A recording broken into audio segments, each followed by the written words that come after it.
ગુજરાત શિક્ષણ વિભાગ દ્વારા દર શનિવારે બેગલેસ ડેની જાહેરાત કર્યા બાદ આજે પ્રથમ શનિવાર 5મી જુલાઈના રોજ શાળાઓમાં વિદ્યાર્થીઓ બેગ વગર આવ્યા હતા અને શાળાઓમાં વિદ્યાર્થીઓએ ઇતર પ્રવૃત્તિઓ કરી હતી। સુરતની શાળાઓમાં બેગલેસ શનિવાર મનાવાયો હતો। ગુજરાત શિક્ષણ વિભાગના આદેશને લઈ શાળાઓમાં જે વિદ્યાર્થીઓ બેગ વગર આવ્યા હતા, શાળાઓમાં વિદ્યાર્થીઓને જુદી જુદી ઇતર પ્રવૃત્તિઓ કરાવાઈ હતી। વિદ્યાર્થીઓને વ્યાયામ, યોગ, પ્રાણાયામ કરાવ્યા હતા, તો સાથે વિદ્યાર્થીઓને અવનવી ભૂલાઈ જતી રમતો રમાડવામાં આવી હતી। તો વાલીઓએ પુસ્તકનું જ્ઞાન છોડી બાળકના સર્વાંગી વિકાસ માટેનો સરકારનો આ નિર્ણય આવકારદાયક ગણાવ્યો હતો। શાળાના વિદ્યાર્થીઓ અને નાના ભૂલકાઓ પણ પહેલા દિવસે ખુશખુશાલ જોવા મળ્યા હતા। તો વિદ્યાર્થીઓને આજે માત્ર રમત અને સંગીત જ કરાવતા વિદ્યાર્થીઓને પણ આનંદ મળ્યો હતો। नवनीत गोपाणी, संचालक ज्ञानगंगा विद्यालय।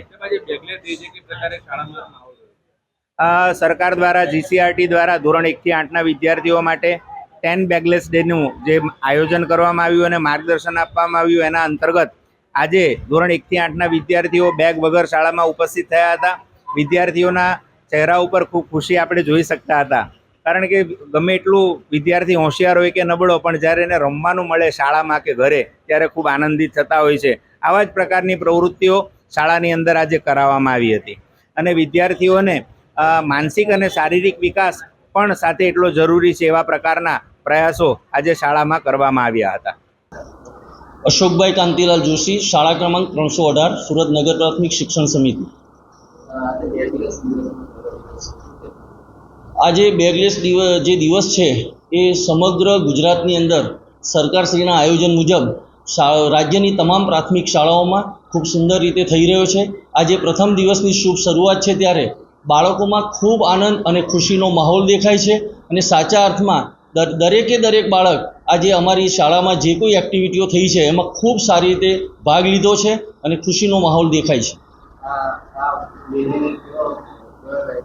ખૂબ સારો એક શિક્ષક તરીકે હું કહું તો આ સરકારશ્રીનો ખૂબ સારો અભિગમ અને આ બાળકોમાં સુંદર પ્રતિસાદ છે અને આ જે અભિગમથી બાળકો જે મોબાઈલ તરફ વર્ચ્યુઅલની દુનિયામાંથી બહાર આવશે અને સાચા અર્થમાં બાળકો પોતાના રસ પ્રમાણે પોતાના જીવનનું એક ઘડતર કરશે એવું અમને દેખાય છે।